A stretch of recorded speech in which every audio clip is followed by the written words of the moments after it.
오늘 저희가 심층적으로 다뤄볼 이야기는 아주 거대한 스케일의 도박입니다. 무려 1만 년 동안 이어진 인류의 문명적 대도박이죠.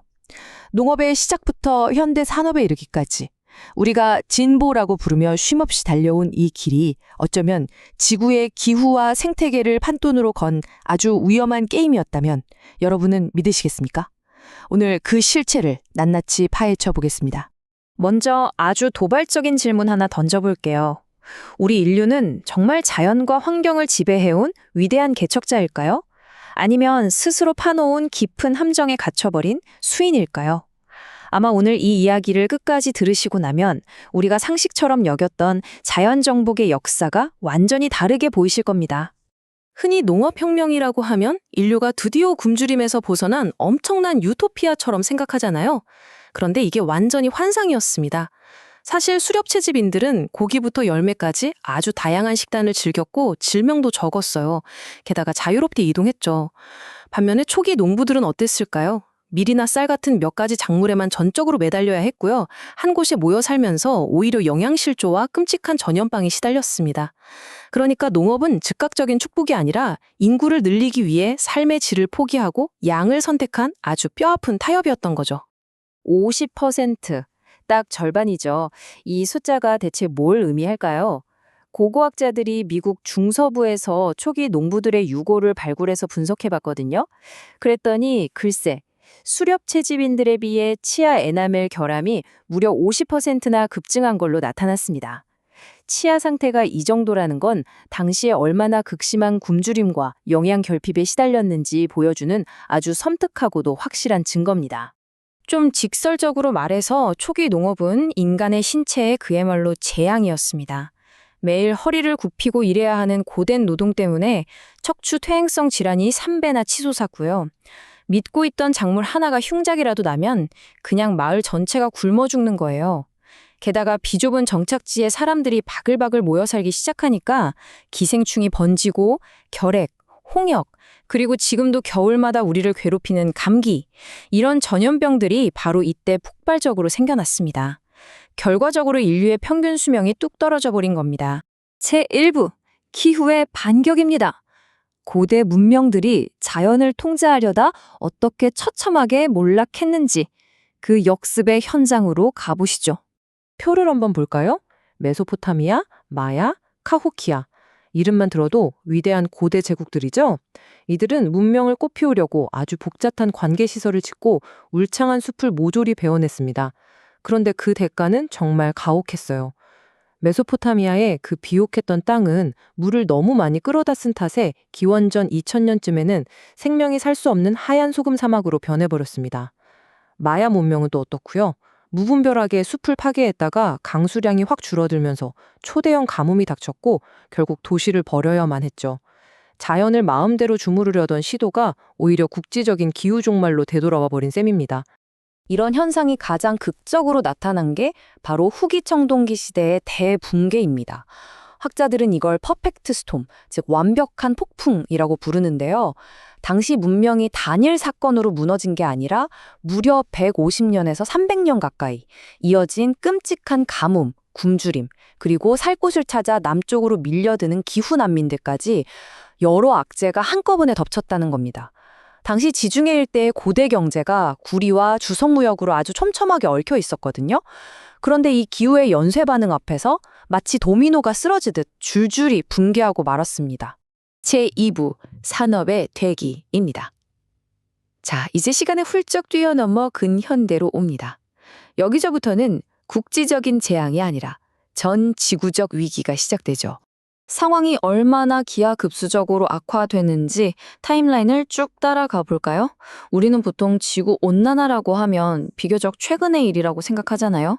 그런데 진짜 놀랍게도 열대 바다와 북극의 기온이 오르기 시작한 첫 징후가 무려 1830년대에 이미 감지되었습니다.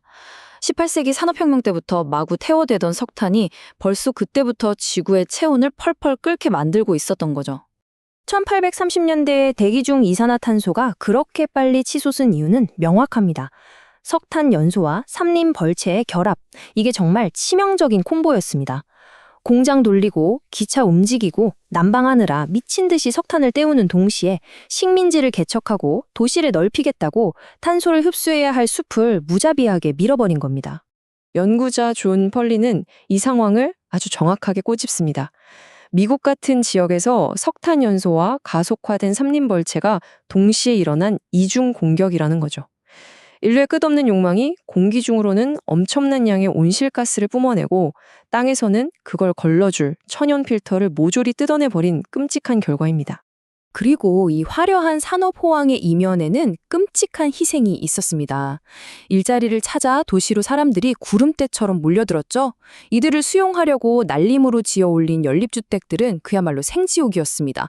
발 디딜 틈도 없이 사람은 꽉 차 있는데 환기도 안 되고 상하수도 시설은 최악이었죠. 오물이 고여 악취가 진동하는 이 도시의 거리는 결국 결핵이나 콜레라 같은 치명적인 전염병이 창궐하는 완벽한 배양장이 되고 말았습니다. 진보의 대가를 가장 가난한 사람들이 치러야 했던 씁쓸한 도시화의 뒷모습입니다. 제3부 혁신의 그림자와 생존의 딜레마입니다. 현대 인류를 구원할 것만 같았던 위대한 기술들이 어떻게 양날의 검이 되었는지 살펴보겠습니다. 가장 대표적인 예가 바로 알프레드 노벨의 다이너마이트입니다. 원래 니트로글리세린이라는 게 조금만 충격을 줘도 터져버리는 아주 위험한 액체거든요. 노벨은 이걸 규조토랑 섞어서 안전하게 다룰 수 있는 고체 폭약으로 만들었습니다. 원래 목적은 광산채굴이나 온화건설 같은 토목공학을 가속화하려는 거였죠. 하지만 결과는요.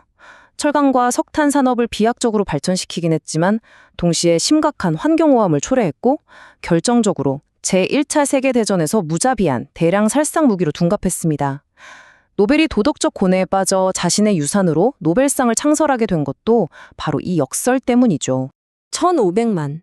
이 어마어마한 숫자는 1908년부터 1927년까지 헨리 포드의 공장에서 쏟아져 나온 모델 T 자동차의 생산 대수입니다. 소수 부자들의 전유물이었던 자동차를 대중화하면서 전 세계의 이동과 제조업을 완전히 뒤바꿔 놓은 엄청난 혁신의 상징적인 숫자입니다. 하지만 이 놀라운 혁신이 가져온 현재의 청구서를 한번 확인해 볼까요? 우리에게 한계없는 자유를 선물했던 그 위대한 발명품이 현재 전 세계 도로 위에 무려 14억 대나 굴러다니고 있습니다. 2035년이면 20억 대를 돌파할 전망이라고 하네요. 이 수많은 내용기관들이 매일 대기 중으로 뿜어내는 막대한 이산화탄소는 이제 지구 전체의 기후를 위협하는 가장 거대한 요인 중 하나가 되었습니다. 게다가 우리가 냉정하게 마주해야 할 또 다른 참혹한 숫자가 있습니다. 135만.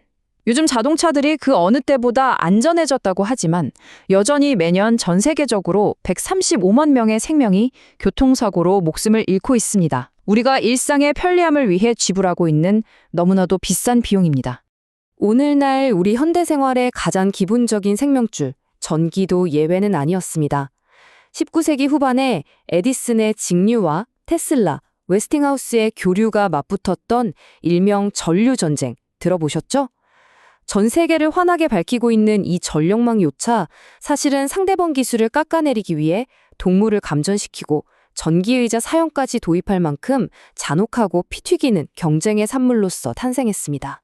자, 여러분. 1만 년 전 영양실조의 위험을 안고서도 땅에 심었던 최초의 밀 한 톨부터 오늘날 꽉 막힌 도로를 메운 수십억 대의 엔진에 이르기까지 문명의 발전은 자연을 통제하겠다는 인류의 거대하고도 위험한 도박이었습니다. 우리는 끊임없이 기술로 문제를 해결해냈지만 그 해결책은 언제나 더 거대한 규모의 위기를 낳았죠. 과연 인류는 스스로 만들어낸 이 아슬아슬한 게임에서 최종적인 승자가 될 수 있을까요? 아니면 판돈을 모두 잃게 될까요? 이 거대한 질문을 남기며 오늘 해설은 여기서 마치겠습니다.